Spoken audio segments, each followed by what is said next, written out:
बिस्मिल्लाहिर्रहमानिर्रहीम। अस्सलाम वालेकुम बच्चों, हमने पिछले लेक्चर में डायरेक्शनल डेरिवेटिव के हवाले से आपको कुछ बताया था और उसमें हमने बताया कि जब आपके ग्रेडियंट ऑफ एनी फंक्शन और जो यूनिट नॉर्मल एक सेम डायरेक्शन में एक्ट कर रहे होते हैं तो हम कहते हैं कि फंक्शन जो है वो इंक्रीज करता है रैपिडली। और अगर आपका यूनिट वेक्टर जो है इसके अपोजिट डायरेक्शन में हो और आप उसके साथ उसका ग्रेडियंट का जब डॉट प्रोडक्ट लेते हैं तो हमारा जो है वो decrease function decreasing rapidly in that direction in at 180 degree पे डिक्रीज कर रहा होता है। और इसी तरह से अगर हमारे पास कोई यूनिट वेक्टर है और कोई वेक्टर है जो कि उसके ग्रेडियंट ऑफ एफ के परपेंडिकुलर है तो फिर हम कहते हैं कि वहाँ पे फंक्शन में कोई चेंज नहीं आती, ग्रेडियंट फंक्शन में कोई चेंज नहीं आती। सो हमने इस तरह की कुछ किया और हमने कुछ एग्जांपल्स भी की थी। आज उसी को हम आगे कंटिन्यू कर रहे हैं। आपका ये टॉपिक कभी ख़त्म नहीं हुआ, सो हम उसको ही आगे फर्दर लेके चल रहे हैं। सो यहाँ पे हमने फंक्शन ऑफ 3 वेरिएबल्स की बात की। जब हम पहले कर रहे थे तो हमने फंक्शन ऑफ 2 वेरिएबल की बात कर रहे थे। उसी हवाले से मैंने आपको ग्रेडियंट के हवाले से थोड़ा सा वैसे भी बताया भी था, लेकिन हम अब प्रॉपर उसको देखने जा रहे हैं। सो अगर for a differentiable function F of x Y Z 3 आपके पास जो है वो यहाँ जो है वो वेरिएबल्स हैं। एक बाज़ दफ़ा ये इंटरमीडिएट वेरिएबल्स होते हैं और बाज़ दफ़ा ये इंडिपेंडेंट वेरिएबल्स होते हैं।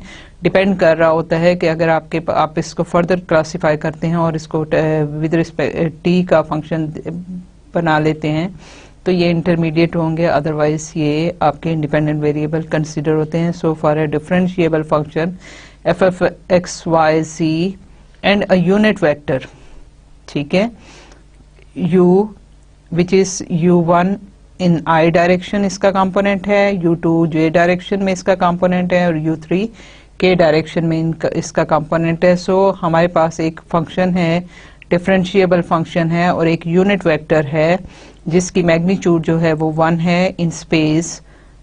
We have gradient of f equal to partial f by partial x in i direction, partial f by partial y in j direction, partial f by partial z in k direction। ये मैंने पिछले lecture में भी थोड़ा सा आपको इसका flavour दिया था। सो हमारे पास जो gradient of function in 3 dimension या फंक्शन ऑफ 3 वेरिएबल जब होगा स्पेस के अंदर, ग्रेडियंट जो है वो हम इस तरह से कैलकुलेट करते हैं। And the derivative, directional derivative of f in the direction of u, ठीक है, the derivative of f in the direction of u will be equal to gradient of f dot u, ठीक है। ये unit vector है, इसका dot product हम लेते हैं उसी तरह से जैसे हम 2 वेरिएबल के फॉर्म में लेते थे। अब हमारे पास 3 जो है वो 3 डायरेक्शंस आ गई।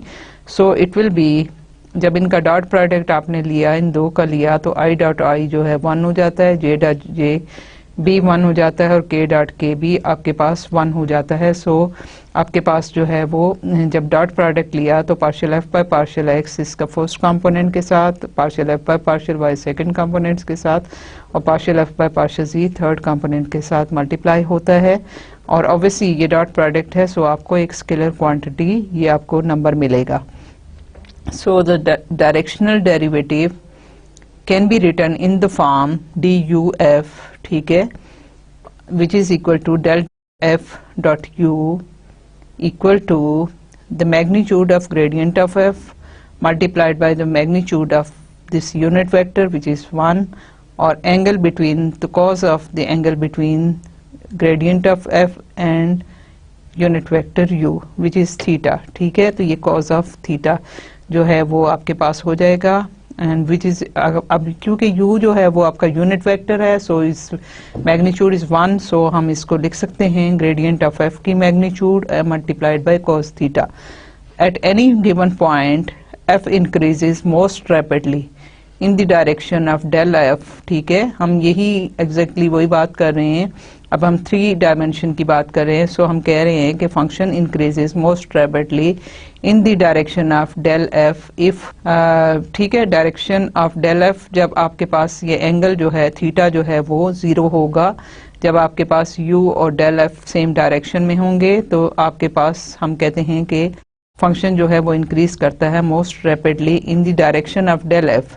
डेल एफ की डायरेक्शन वही होगी जब ये दोनों की जो है ये सेम डायरेक्शन में होंगे। सो ये हम कह रहे हैं, और फिर decrease most rapidly in the direction of minus del F F, कि जब इनकी डायरेक्शन अपोजिट हो जाएगी आपका यूनिट वेक्टर जो है वो आपके पास जो है इसकी ये वैल्यू जो है माइनस हो जाएगी, कि आपका जो एंगल है दैट विल बी पाई। सो आपके पास जब इसका डॉट प्रोडक्ट जो है वो माइनस मैग्नीट्यूड के बराबर आएगा, क्योंकि ये एक नंबर है। सो अगर ये नेगेटिव आपको देता है तो इट मीन्स के ये फंक्शन जो है is decreasing most rapidly in the direction of negative of gradient F. ठीक है, in any direction orthogonal to del F the derivative is 0।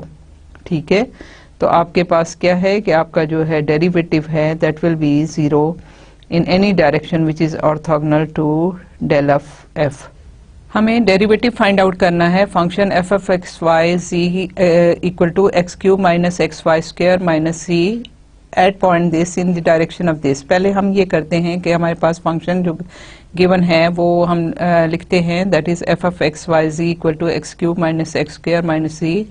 सो मेरे पास क्या है, फंक्शन है F F X Y C is equal to X cube minus X Y minus Z X Y square minus C है। हाँ जी बिल्कुल minus C है। Eight point हमारे पास है पी नॉट जो है वो हमारे पास है 1, 1, 0 और वेक्टर जो गिवन है that is 2i minus 3j plus 6k, 2i minus 3j plus 6k।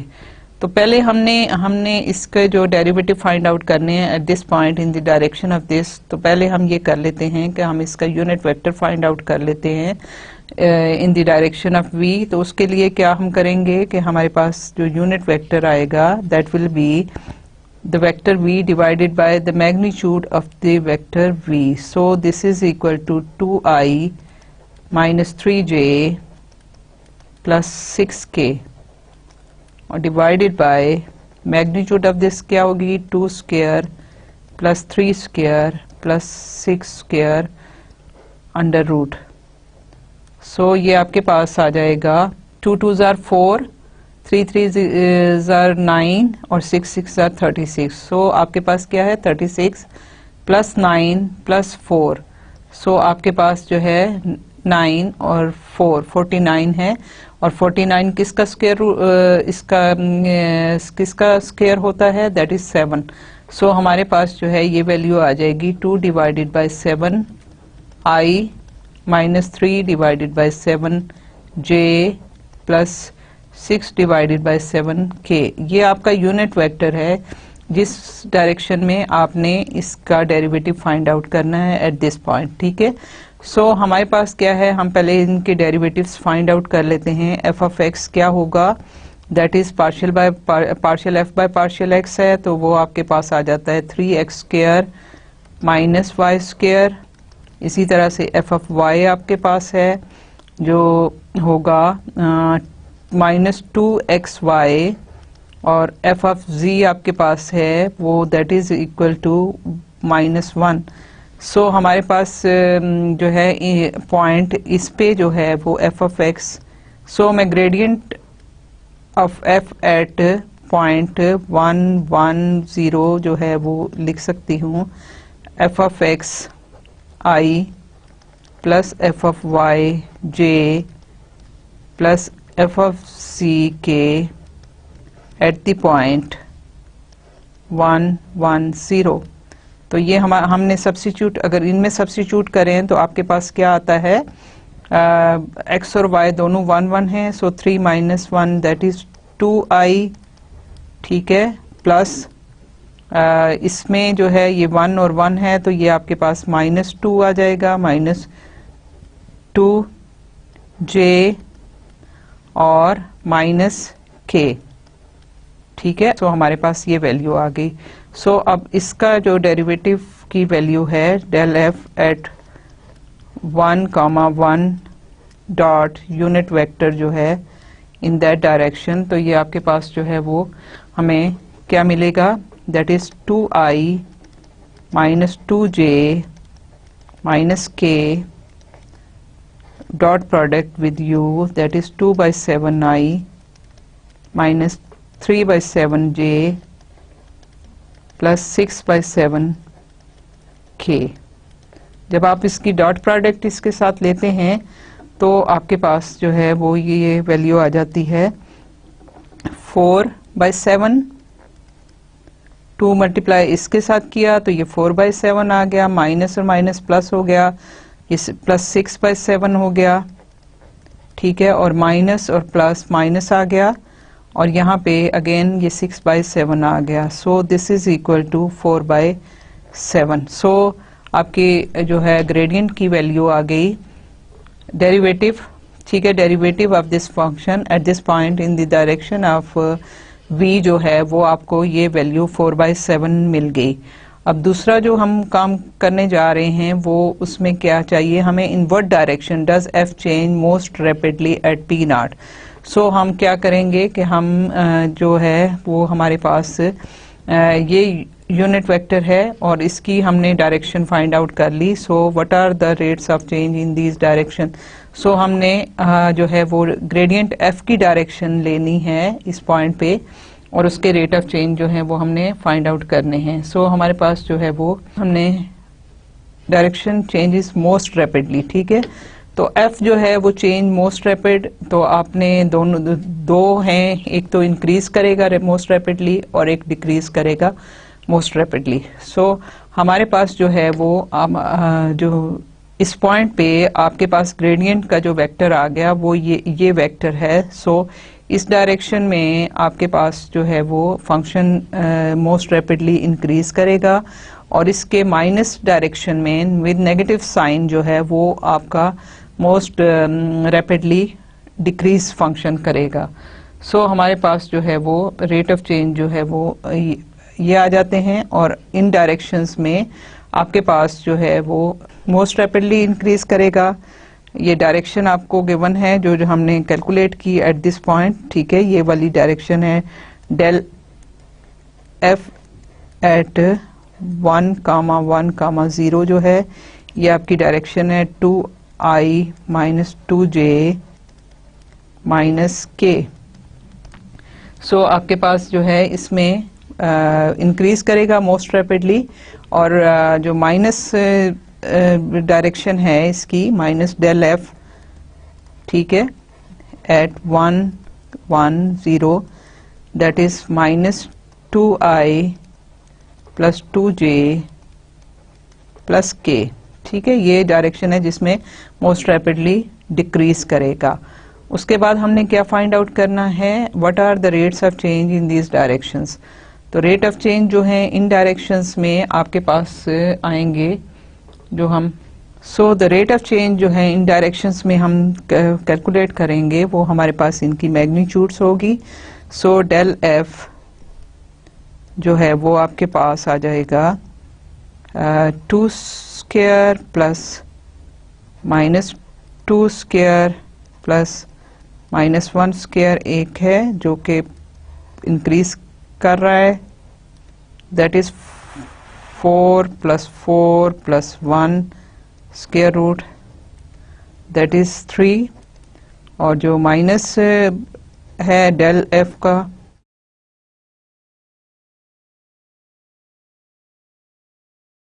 Minus 2 square plus 2 square plus 1 square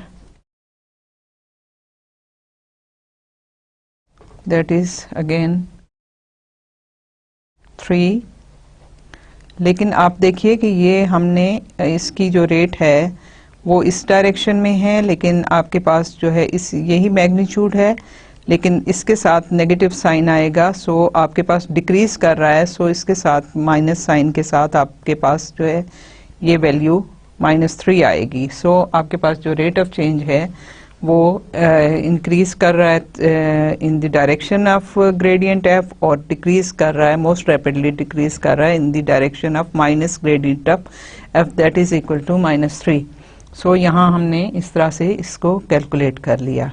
so next example क्या है, find the direction in which the function this at this point increases and decreases most rapidly at p naught, then find the derivative of the function in these directions। तो again हम वो उसी तरीके से करेंगे कि हम इसकी जो है वो डायरेक्शन फाइंड आउट करेंगे। आपके पास जो है वो उस में जो आपके पास डायरेक्शन ऑफ दिस फंक्शन है जहाँ पे मोस्ट रैपिडली इंक्रीज करेगा और नेगेटिव डायरेक्शन होगी जहाँ मोस्ट रैपिडली डिक्रीज करेगा, और उस जगह पे हमने उनके फाइंड आउट करने हैं डेरिवेटिव्स भी। सो हमारे पास फंक्शन है एफ ऑफ एक्स वाई, अब ये 2D में है, that is X square plus X Y plus Y square, ठीक है। और पॉइंट आपके पास जो है वो है P not is equal to -1 और 1 पॉइंट है। सो हमारे पास एफ ऑफ एक्स क्या है आएगा 2x plus Y, F of Y आपके पास क्या आएगा x प्लस 2y। सो हमारे पास ग्रेडियंट ऑफ f क्या आएगा, सिंपल अगर हम लिखें तो 2x plus Y i plus x plus 2y j। So gradient of f at point -1 1 पे ये हो जाएगा, इसकी वैल्यू अगर मैं यहाँ सब्स्टिट्यूट कर दूं तो x माइनस है तो -2 प्लस 1 i प्लस x है -1 प्लस 2 j। सो आपके पास है -i plus j। So this is the gradient, और ये डायरेक्शन है जिसमें आपके पास मोस्ट रैपिडली जो है वो आपका फंक्शन इंक्रीज करेगा, और माइनस डेल एफ जो है वो दिस इज द डायरेक्शन, ठीक है, at -1 1 this is equal to I minus J, जिसमें मोस्ट रैपिडली डिक्रीज करेगा। और डेरिवेटिव्स की इन डायरेक्शन में जो है वो वैल्यू जो है वो हमने पहले भी आप देखे हैं कि हमने पिछली इक्वेशन में कैलकुलेट की कि इसकी जस्ट आपने मैग्नीट्यूड फाइंड आउट की, और आपके पास जो है इन ग्रेडियंट्स की इन डेरिवेटिव्स की इन डायरेक्शन में जो है ना मैग्नीट्यूड आपने निकाल ली या उसके डेरिवेटिव्स फाइंड आउट कर लिए। सो हम क्या करते हैं कि हम यहाँ पे डेल एफ कैलकुलेट करते हैं, इसकी मैग्नीट्यूड क्या होगी, that will B -1 square plus 1 square plus 1 square, ये आपके पास जो है वो आ जाता है 1 + 1 √2 और माइनस डेल एफ माइनस √2। सो ये जो है वो डेरिवेटिव्स ऑफ दिस फंक्शन है in most increasing most rapidly increasing direction और मोस्ट रैपिडली डिक्रीजिंग डायरेक्शन में आपके पास जो है इनकी वैल्यूज इस तरह से आ गई। सो हमने ये जो रिक्वायरमेंट थी वो यहाँ पे जो हमें चाहिए था वो हमने कैलकुलेट कर लिया। Find the direction in which this function increases and decreases most rapidly at p naught, then find the derivative of the direction of these functions। ठीक है, हमारे पास हमने अभी ये काम किया और आप देखिए कि हमने अभी कैलकुलेट किया, तो मेरा ख्याल है मैं इसको आपके लिए छोड़ देती हूँ। आप इसमें बड़ा आसान है, आप इसको फाइंड आउट करें, इनके डेरिवेटिव करें और उसको डायरेक्शन आप निकालिए और फिर उसके बाद उनकी मैग्नीट्यूड आप करेंगे तो आपके पास जो है पॉजिटिव जो होगा मोस्ट इंक्रीजिंग मोस्ट रैपिडली हो जाएगा और डिक्रीजिंग में माइनस साइन आ जाएगा और फिर उनकी डायरेक्शंस भी प्लस और माइनस में आपको मिल जाएंगी। सो ये वाला प्रॉब्लम मैं आपके लिए छोड़ रही हूँ। अब यहाँ पे है sketch the curve X square plus Y square is equal to 4 together with gradient F and tangent line at the point this, then write an equation for the tangent line. अभी मैंने आपको देखे टेंजेंट लाइन बताई थी कि tangent line कैसे होती है, किस तरह हम कैलकुलेट करते हैं। सो हम sketch the curve Y X square plus Y square is equal to 4 together with gradient F. ठीक है, तो आपके पास क्या है, ये आपके पास एक सर्कल है जिसको हम स्केच करते हैं। तो हम किस तरह से स्केच करेंगे कि आपके पास जो है वो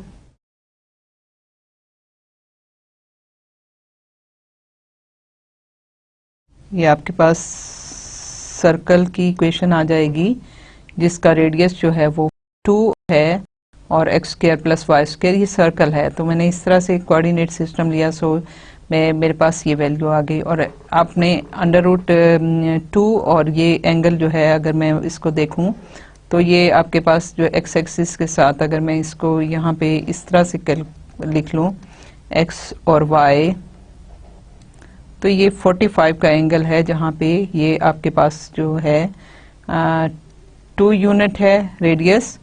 ये पॉइंट सर्कल का जो है वो अगर मैं सर्कल इस तरह से बनाऊं तो ये पॉइंट है अंडर रूट 2 और अंडर रूट 2। ठीक है, तो इस पॉइंट पे मुझे टेंजेंट लाइन फाइंड आउट करनी है और जो है टुगेदर विद ग्रेडियंट। ग्रेडियंट हमने पहले कहा कि टेंजेंट लाइन से हमेशा नॉर्मल पे होता है, सो आपके ग्रेडियंट जो है फंक्शन वो इस डायरेक्शन में होगा।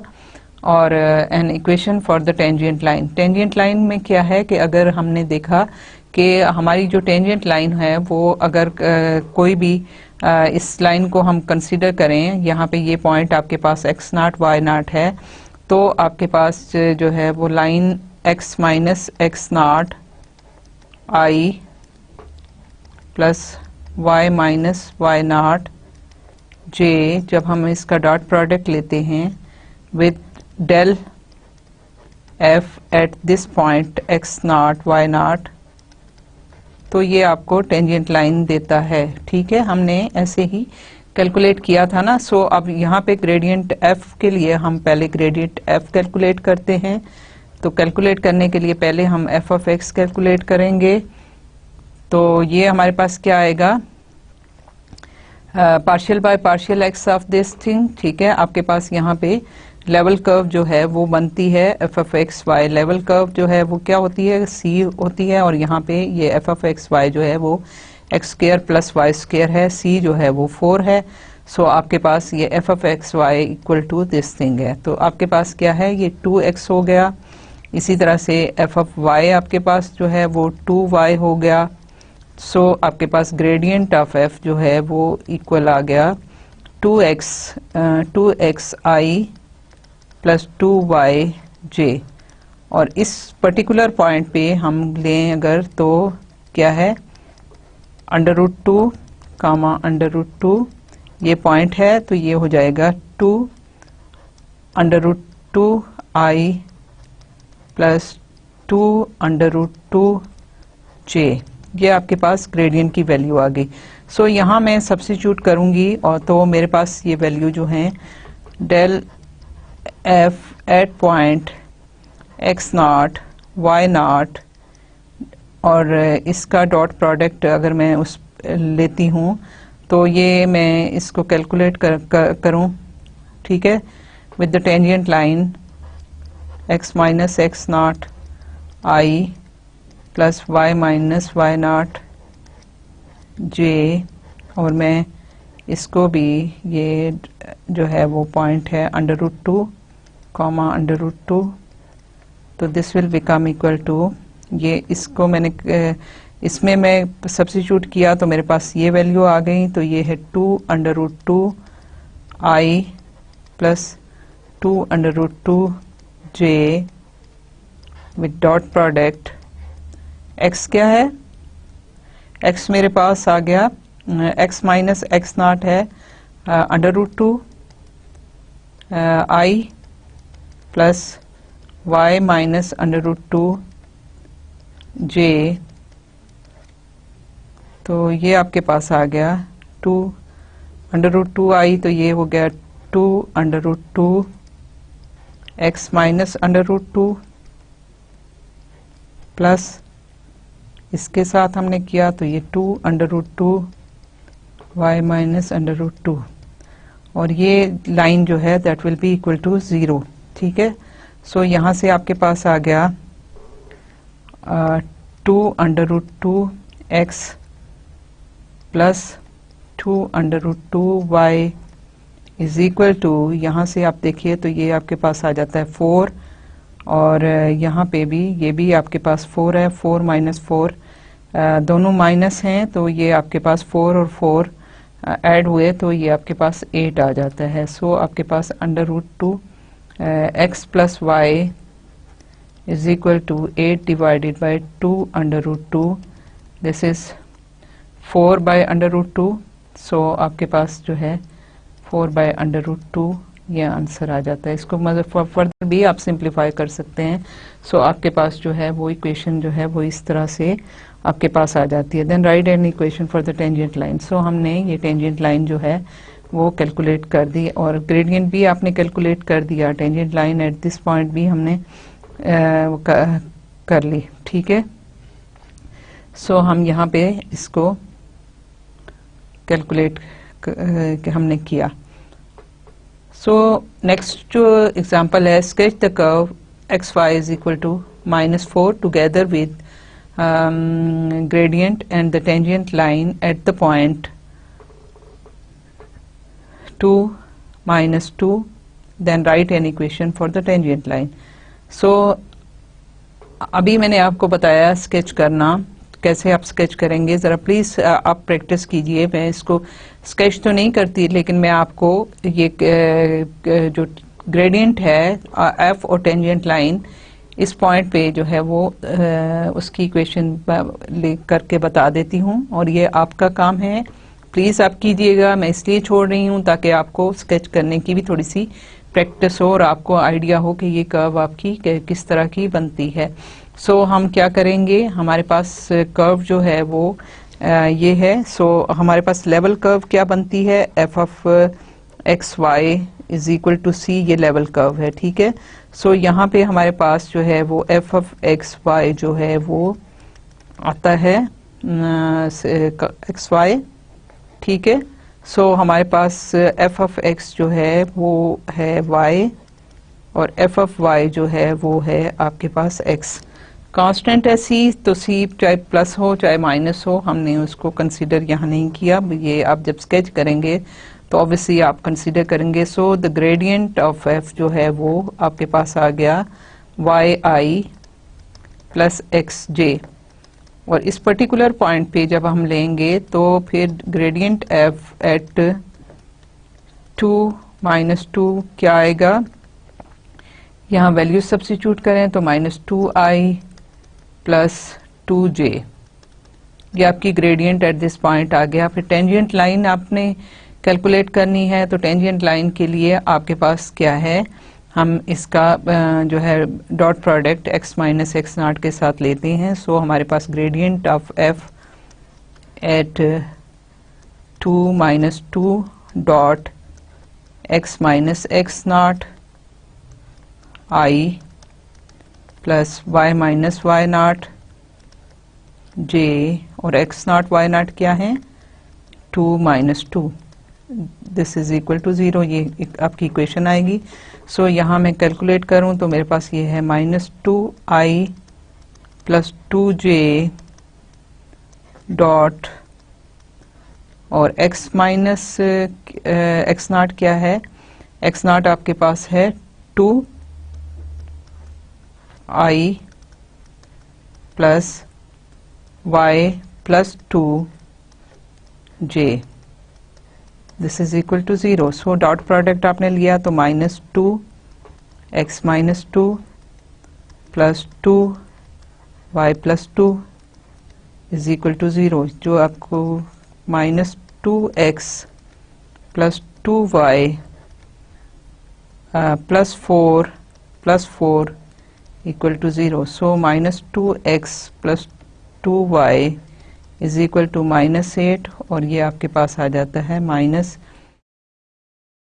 इसको मैं कर लेती हूँ, plus x minus y is equal to 4। So मेरे पास जो है वो इक्वेशन जो है वो ये आ गई, और आप इसको स्केच कीजिए।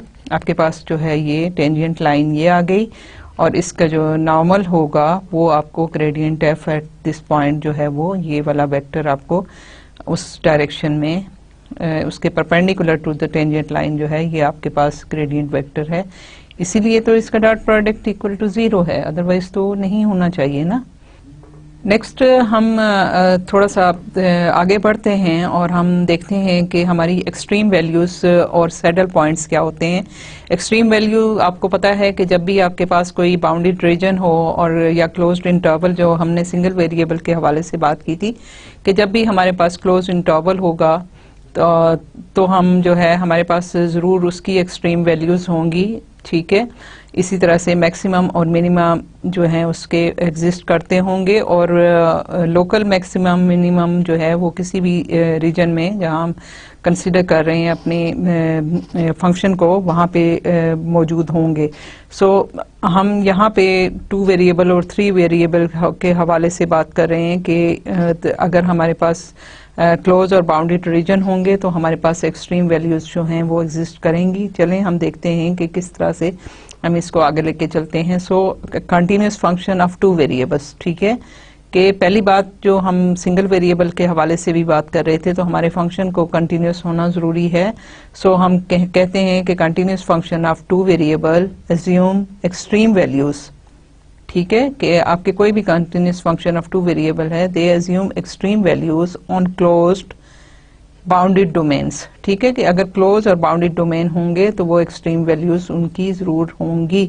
ए function of 2 variables can assume extreme values only at domain boundary points, ठीक है। कि the function of 2 variables can assume extreme values only at domain boundary points or at interior domain points where both first partial derivatives are 0, ठीक है। कि आपके पास exactly वही single variable की बात थी कि अगर क्लोज इंटरवल है तो या तो उसके एंड पॉइंट्स पे जो है वो एक्सट्रीम वैल्यूज होंगी, या फिर उसके अगर विद इन द डोमेन होंगी तो फिर उसमें जहाँ पे आपका डेरिवेटिव जो है 0 होगा। अब यहाँ पे ये है कि क्योंकि हमारा 2 वेरिएबल की बात कर रहे हैं तो हमारे पास जो है दोनों जो हैं वो फर्स्ट पार्शियल डेरिवेटिव वहाँ पे 0 होने चाहिए, ठीक है।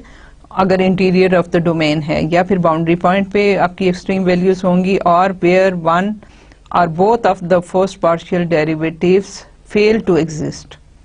सो हमारे पास उसी तरह से कंडीशन है जैसे सिंगल वेरिएबल की थी। तो हम दोबारा से इसको पढ़ते हैं कि continuous function of 2 variables assume extreme values on closed and bounded domains, ठीक है। A function of 2 variables can assume extreme values only at domain boundary points or at interior domain points where both first partial derivatives are 0 or where one or both of the partial derivative fails to exist, ठीक है। कि या तो उनमें से कोई एक भी एग्जिस्ट ना करता हो, ठीक है, और या फिर दोनों डेरिवेटिव वहां पे 0 होंगे, या फिर बाउंड्री पॉइंट पे आपकी एक्सट्रीम वैल्यूज होंगी अगर आपका डोमेन जो है वो क्लोज्ड और बाउंडेड है, ठीक है।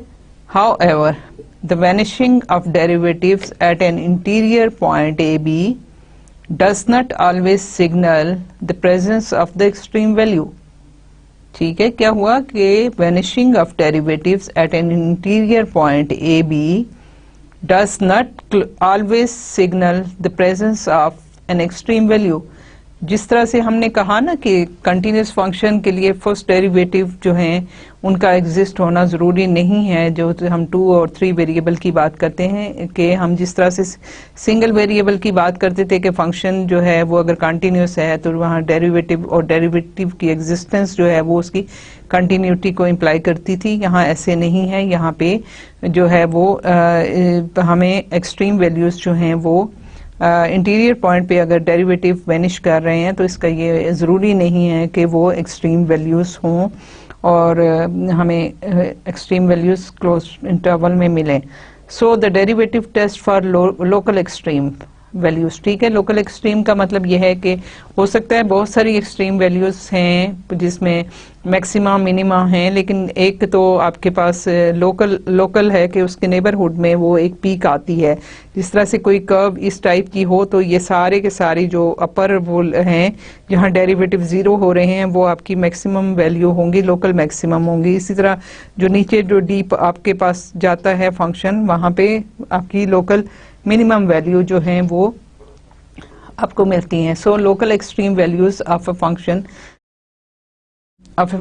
Of a single variable are at the points, ठीक है। Local extreme values of a function of single variable are at the points where the graph has a horizontal tangent line।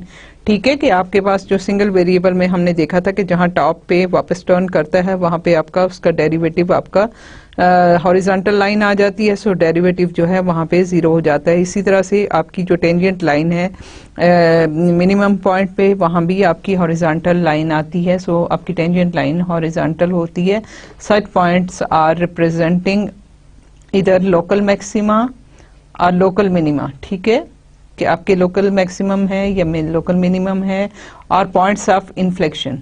ठीक है कि जहां पे ना तो आपका मतलब एक तरफ से फंक्शन पॉजिटिव है दूसरी तरफ से फंक्शन नेगेटिव है, तो वहां पे ना तो मैक्सिमम होगा ना ही मिनिमम होगा, बल्कि वो पॉइंट ऑफ इन्फ्लेक्शन कहलाएगा कि जब वो टर्न कर रहा है तो एक पॉइंट ऐसा आता है जहां पे आपके पास जो है वो डेरिवेटिव वो नहीं होता, सो पॉइंट ऑफ इन्फ्लेक्शन है for a function of two variables.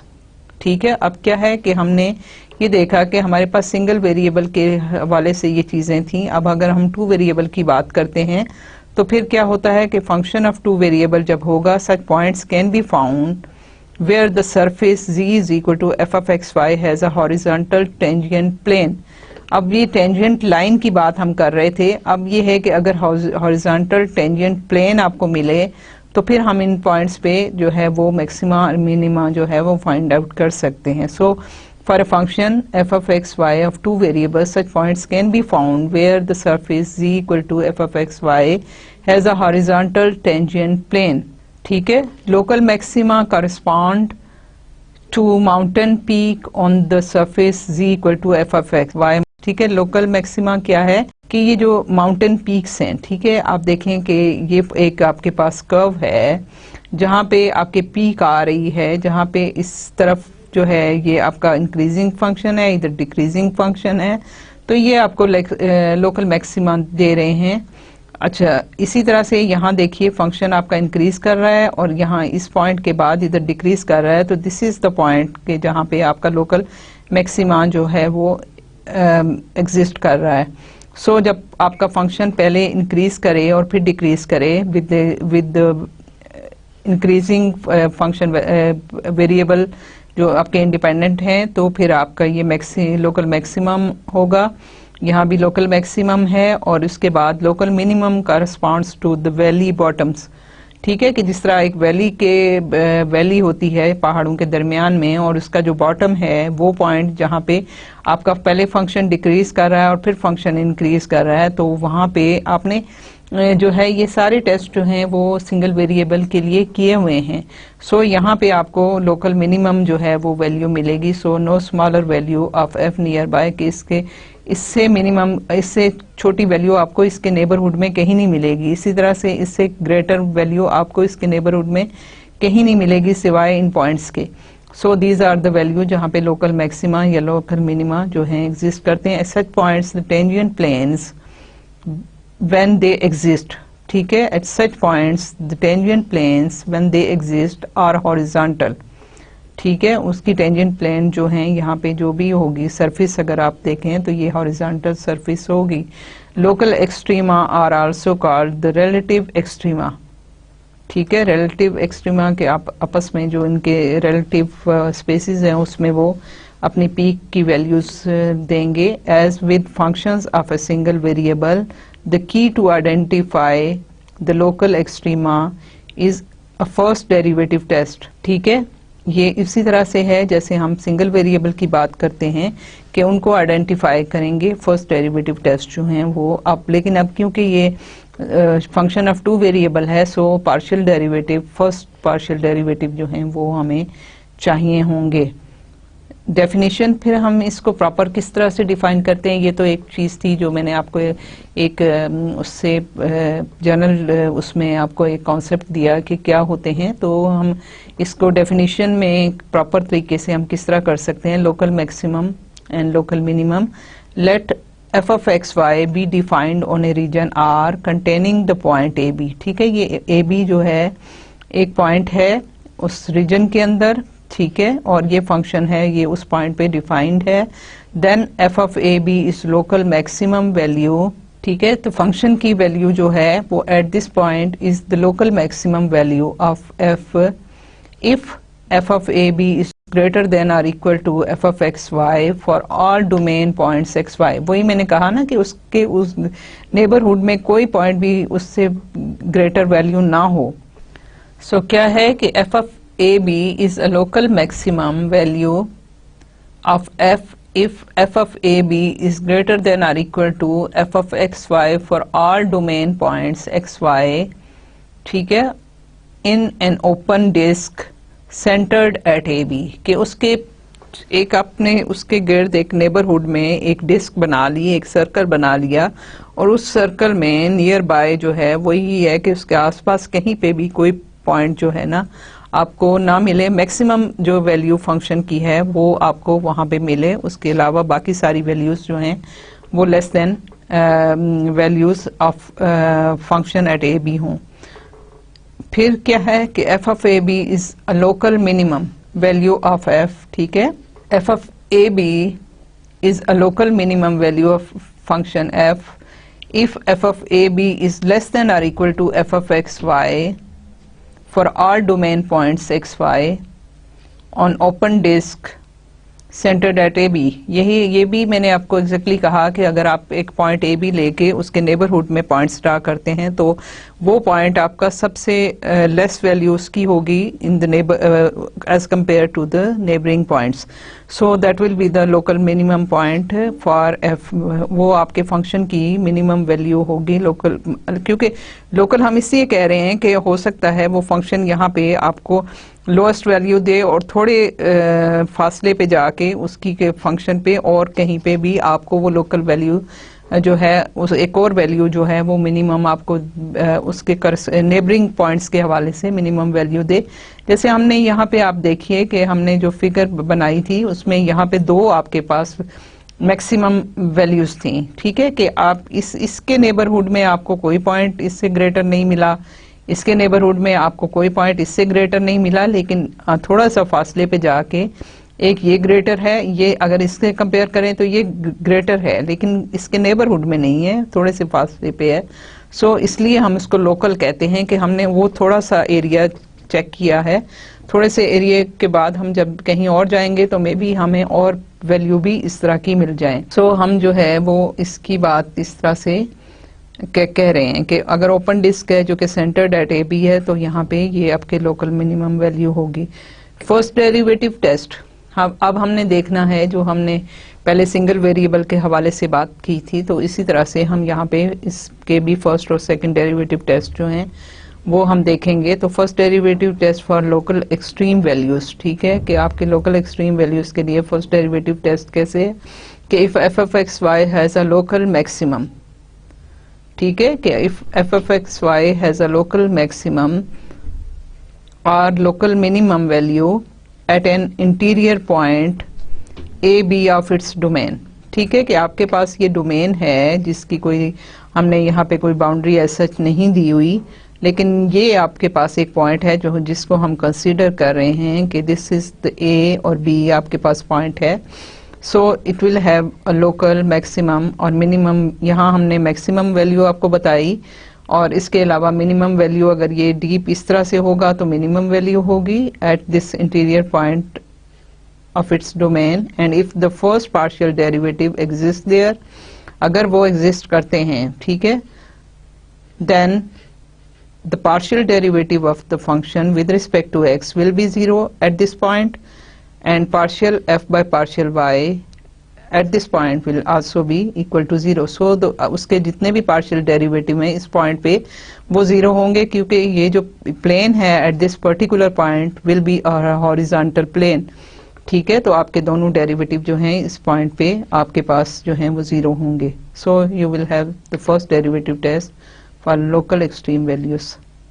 अभी तक हम जो पॉइंट्स की बात कर रहे थे कि किसी भी फंक्शन का टू वेरिएबल का आपके पास कोई एक्सट्रीम वैल्यू होगी या मिनिमम वैल्यू होगी या मैक्सिमम वैल्यू होगी किसी पर्टिकुलर पॉइंट पे, लेकिन उस क्योंकि हम इनको ये क्रिटिकल पॉइंट्स होते हैं जहाँ पे एक्सट्रीम वैल्यूज होती हैं, सो हम टू वेरिएबल के लिए क्रिटिकल पॉइंट को डिफाइन करते हैं और आप देखिए कि an interior point of the domain of a function F of x y, interior point of the domain of a function F of x y where both f of x and f of y are zero, ठीक है, जहाँ पे दोनों partial derivative, first partial derivative जो हैं जीरो हैं, और वेयर वन और both of f F x and f f y do not exist, ठीक है। दोनों कंडीशन है कि या तो वो प्लेन जो है वो आपकी जो है वो हॉरिजॉन्टल प्लेन आ जाए, उसका फर्स्ट डेरिवेटिव जो है दोनों जीरो हो जाएं, या कोई ऐसे पॉइंट आए जहाँ पे आपके पास एफ एफ एक्स या एफ एफ वाई जो है वो एग्जिस्ट ना करते हों किसी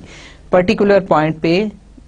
that point is known as the critical point of f. मैंने वही कहा जैसे आप सिंगल वेरिएबल की बात करते हैं कि जहाँ पे आपका फर्स्ट डेरिवेटिव जो है जीरो हो जाए या जहां वो एग्जिस्ट ना करता हो, उसको हम क्रिटिकल पॉइंट कहते हैं। इसी तरह से 2 वेरिएबल या 3 वेरिएबल के हवाले से भी, या इससे ज्यादा वेरिएबल के हवाले से भी आपके फर्स्ट डेरिवेटिव जहां पे जीरो हो जाएं या जहां पे एग्जिस्ट ना करें, वो पॉइंट जो है वो क्रिटिकल पॉइंट ऑफ एफ कहलाता है function. The only points where a function F of x y can assume extreme values, the only points where a function F of x y can assume extreme values are critical points, ठीक है। कि आपके पास जाहिर है कि हमने कहा कि उनके फर्स्ट डेरिवेटिव जो हैं जहां जीरो हो या एग्जिस्ट ना करते हों, तो जब जीरो होंगे तो ऑब्वियसली वो एक्सट्रीम वैल्यूज भी होंगी और ये आपके क्रिटिकल पॉइंट्स हैं। So the only points where a function can assume extreme values are critical points and boundary points, ठीक है। हमने पहले आपसे कहा कि विद इन द डोमेन, जब आप इंटीरियर ऑफ द डोमेन कहते हैं तो वो आपके फंक्शंस जो हैं वो एफ ऑफ एक्स या एफ ऑफ वाई जो हैं वो जीरो होते हैं, जहाँ पे आपकी टेंजेंट लाइन जो है वो हॉरिजॉन्टल होगी या टेंजेंट प्लेन हॉरिजॉन्टल होगी, तो वहाँ पे आपके एक्सट्रीम वैल्यू होंगी। लेकिन अगर हम कोई प्लेन इस तरह की ले लें या हम स्ट्रेट लाइन इस तरह की ले लें, तो अब हमारे पास कोई ना तो जो है वो एक्सट्रीम वैल्यू आपके इंटीरियर में नहीं है, लेकिन बाउंड्री के दोनों जो पॉइंट हैं वो आपके एक्सट्रीम वैल्यूज हो जाएंगी, मिनिमम हो जाएगा और मैक्सिमम हो जाएगा।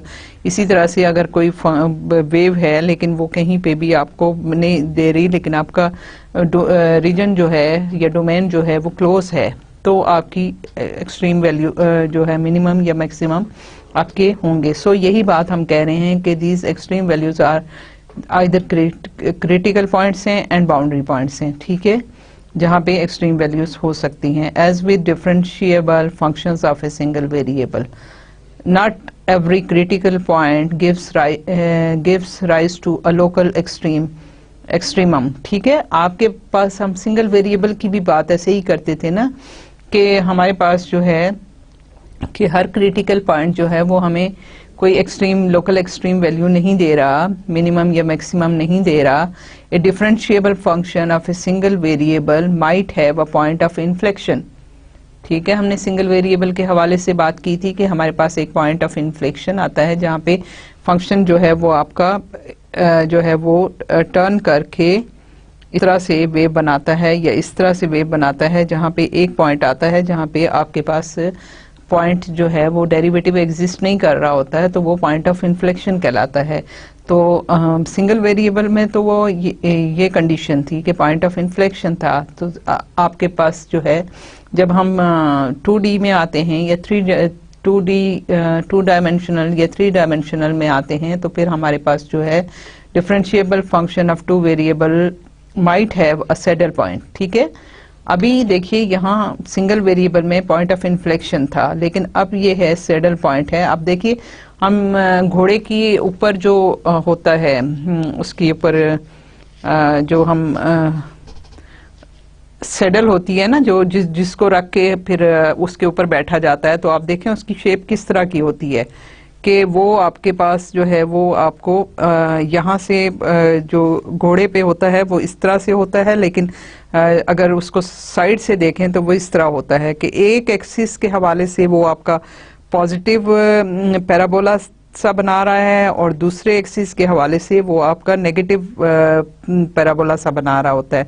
सो आपका वो सैडल पॉइंट जो है ना वो उसका सेंटर में पॉइंट आता है। सो इसलिए इसका नाम भी सैडल के हवाले से सैडल पॉइंट कहलाता है। So variable might have a saddle point, ठीक है, तो अगर हम उसको देखेंगे, मैं आपको आगे एक फिगर दिखाऊंगी जो उसी टाइप की चीज बनती है। सो हम उसकी डेफिनेशन को देख लेते हैं। सैडल पॉइंट की डेफिनेशन क्या है? A differentiable function F of x Y has a saddle point. ठीक है, differentiable function has a saddle point at a critical point A B. ठीक है, हमने कहा कि जहां पे आपके फर्स्ट डेरिवेटिव या तो जीरो हो जाएं या एग्जिस्ट ना करते हों, वो क्रिटिकल पॉइंट होते हैं। सो आपका जो है सैडल पॉइंट जो है वो भी एक क्रिटिकल पॉइंट होगा, क्रिटिकल पॉइंट पे होगा ए बी पे। और if in every open disc centred at A B, ठीक है, कि उसके ए बी के नेबरहुड में open disc centred at A b, every मतलब आप उसका बेसिकली क्या है, वो पॉइंट लेके उसके नेबरहुड में लेते हैं। वो डिस्क जो है वो छोटी सी डिस्क है जो कि उसको उस पॉइंट को सराउंड करती है। There are domain points x y where f of x y greater than a B. ठीक है, कि आप ये कहते हो कि ये सैडल पॉइंट क्या है कि every open disc centred at A b there are domain points. ठीक है, उस डिस्क के अंदर डोमेन पॉइंट्स हैं जहां पे आपका एफ एफ एक्स वाई जो है वो point where f of x Y is greater than F of A B. ठीक है, and domain points x y where f of x Y is less than F of A b. देखें, हमने पहले कहा था कि हमारे पास जो एक्सट्रीम पॉइंट्स हैं तो या तो वो फंक्शन जो है वो मैक्सिमम होगा और कोई पॉइंट उससे जो है वो बड़ा नहीं होगा अगर मैक्सिमम है। अगर मिनिमम है तो कोई पॉइंट उससे छोटा नहीं होगा, दोनों उसके पूरे नेबरहुड में। लेकिन अगर कोई ऐसा आपको पॉइंट मिलता है जहां पे उसके नेबरहुड में उससे बड़े पॉइंट भी मौजूद हैं, उससे छोटे पॉइंट भी मौजूद हैं, तो फिर हम उसको सैडल पॉइंट कहते हैं। वो और वो क्रिटिकल पॉइंट है तो फिर वो सैडल पॉइंट कहलाता है। So the corresponding point A b f of A b on the surface f of x y is called the saddle point of the surface। Basically क्या है कि देखें, आप ये देखें, ये वो घोड़े के ऊपर जो सैडल होती है उसी की शेप है कि वो इस तरह से आपके पास जो है ना ये एक यूं डेप्थ बनती है। इस साइड पे इस तरह की डेप्थ बन रही है, दूसरी साइड को देखें तो आपके पास इस टाइप की पैराबोलास बन रहे हैं, और इधर से अगर आप देखें तो ये शेप दूसरी बन रही है। So this is the shape of a saddle, और इसी सैडल के हवाले से इसका नाम भी सैडल पॉइंट कहलाता है। So this is the surface of saddle point of the surface. So आपके पास जब क्रिटिकल पॉइंट आ जाए, ठीक है, तो फिर उसमें यह है कि आपके पास कुछ वैल्यूज जो हैं वो पॉजिटिव आ जाएं, कुछ वैल्यूज जो हैं वो उस पॉइंट के रेफरेंस से उससे लेस आ जाएं, कुछ ग्रेटर आ जाएं, तो वो आपका सैडल पॉइंट कहलाएगा। Find the local extreme values of this function. ठीक है, हमने इसकी एक्सट्रीम वैल्यूज जो हैं वो फाइंड आउट करनी है। सो हम इसको देखते हैं। आपके पास क्या है, हमें फंक्शन की वैल्यू, पहला तो ये है कि हमें देखना है कि हमारे पास जो है इसके डेरिवेटिव एग्जिस्ट करते हैं। ये फंक्शन जो है ये for all value of x y जो है कंटिन्यूस फंक्शन है। इसका डोमेन जो है वो पूरी जो है वो आपकी सारी प्लेन्स हैं, पूरी सरफेस है। और इसके बाद आपके पास जो है इसका फर्स्ट डेरिवेटिव जो है एफ ऑफ एक्स जो है वो 2x है, और एफ ऑफ वाई जो है वो भी 2y है। सो हमारे पास क्या है कि हमारे पास जो है फंक्शन एफ ऑफ एक्स भी for all value of x exist कर रहा है, और एफ ऑफ वाई जो है वो भी for all value of y जो है वो एग्जिस्ट कर रहा है। इसकी वैल्यू जो है वो अगर हम देखें तो आपके पास जो है लोकल एक्सट्रीम वैल्यूज किसी भी अगर हम इसमें चेक करें तो आपके पास जो है वो अगर हम x को पॉजिटिव लेंगे और y को पॉजिटिव लेंगे, अगर हमारे पास x और y दोनों पॉजिटिव हैं, x भी पॉजिटिव है और y भी पॉजिटिव है, तो आपके पास जो है F of x f of y जो हैं दोनों पॉजिटिव होंगे। सो आपके पास जो है और एफ ऑफ एक्स और एफ ऑफ वाई जो हैं वो जीरो किस पॉइंट पे होंगे, सिर्फ और सिर्फ 0 पॉइंट जो है यहाँ पे आपकी वैल्यू जो है वो आपके फर्स्ट डेरिवेटिव पार्शियल डेरिवेटिव जो हैं वो 0 हो रहे हैं। और उसके अलावा कोई भी वैल्यू आप देखें तो आपके पास जो है ये इसके नेबरहुड में आपके पास एक्स एक्सिस पे और वाई एक्सिस पे दोनों पे फंक्शन की वैल्यू जो है वो पॉजिटिव है। सो आपके पास जो है वो ये सर्कल जो है वो इस टाइप के सर्कल बनेंगे।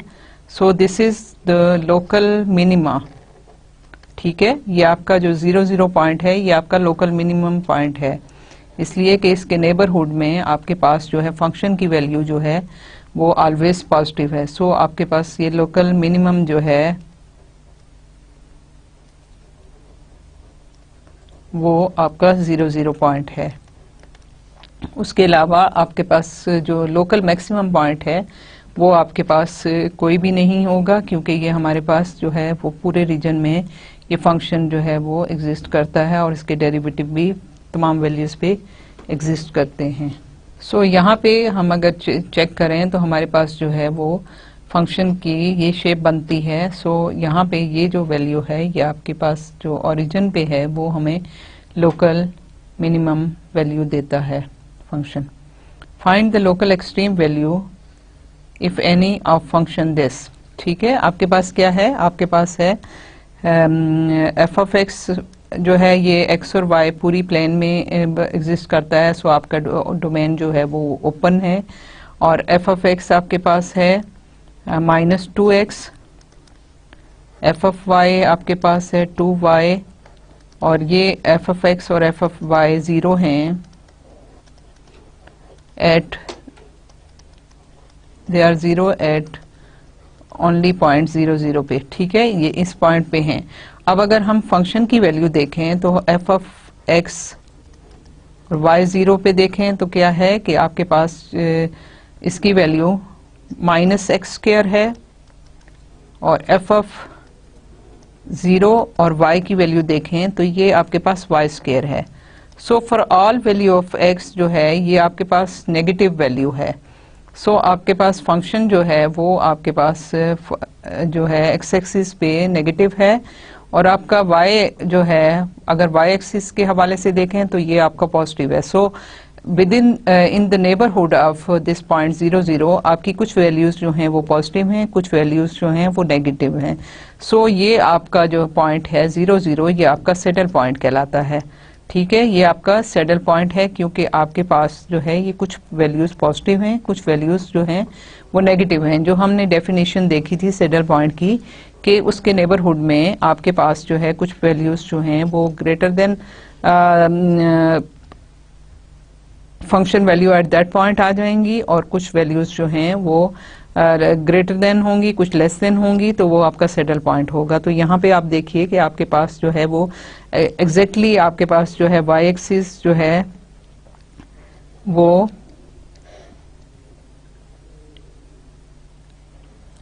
इस तरह से आता है, और अगर एक्स एक्सिस के हवाले से देखें तो वो नेगेटिव साइड पे आपके पास जो है वो इसके इसको मैं किस तरह से ड्रा करूं कि ये आपके पास यहाँ पे नेगेटिव साइड पे एक्स एक्सिस है हमेशा, और वाई एक्सिस में ये सारा पॉजिटिव है। तो वो एग्जैक्टली वो सैडल वाली जो शेप है वही आपकी बन रही है। सो यहाँ देखिए कि आपके पास जो है ये आपका वाई एक्सिस है, और इसके लिए आपके पास जो है जब वाई है तो आपके पास ये वाली ब्लू वाली लाइन बनती है, और जब आपके पास जो है एक्स एक्सिस है तो आपकी लाइन जो है वो ये बनती है। So this is the shape of a saddle. So you will get a saddle point over at 0 so हम क्या यहाँ से इन एग्जांपल से कंक्लूड करते हैं कि हमारे पास इफ एफ ऑफ एक्स या derivative partial derivative of f with respect to x and partial derivative of f with respect to y they are 0 at an interior point A B of R, they does not guarantee the function has a local extreme value there, ठीक है। कि आपके पास क्या है कि ये आपके पास फंक्शन 0 हो तो ये आपको ये नहीं गारंटी कर रहे कि आपके पास कोई लोकल एक्सट्रीम वैल्यू होगी। जैसे हमने यहाँ देखा कि 0 पे आपकी जो वैल्यूज हैं वो फंक्शन जो है वो दोनों के डेरिवेटिव 0 हैं, लेकिन वो आपका एक सैडल पॉइंट आपको मिला है, वो आपको एक्सट्रीम वैल्यू आपको नहीं दी उसने। सो आज का लेक्चर हम यहाँ पे ख़त्म करते हैं, और हमने कुछ देखा कि हम किस तरह से एक्सट्रीम वैल्यूज जो हैं वो प्लेन में और सरफेस पे फाइंड आउट कर सकते हैं। हम इन्हीं चीज़ों को आगे बढ़ाएंगे और इंशाल्लाह ताला हम इनके जो है लोकल एक्सट्रीम वैल्यूज़ के लिए और एक्सट्रीम वैल्यूज़ के लिए सैडल पॉइंट्स के लिए हम जो है वो और फर्दर टेस्ट भी अपने नेक्स्ट लेक्चर में करेंगे। आज तक का लेक्चर यहीं पे ख़त्म करते हैं। Thank you so much. अल्लाह हाफिज़।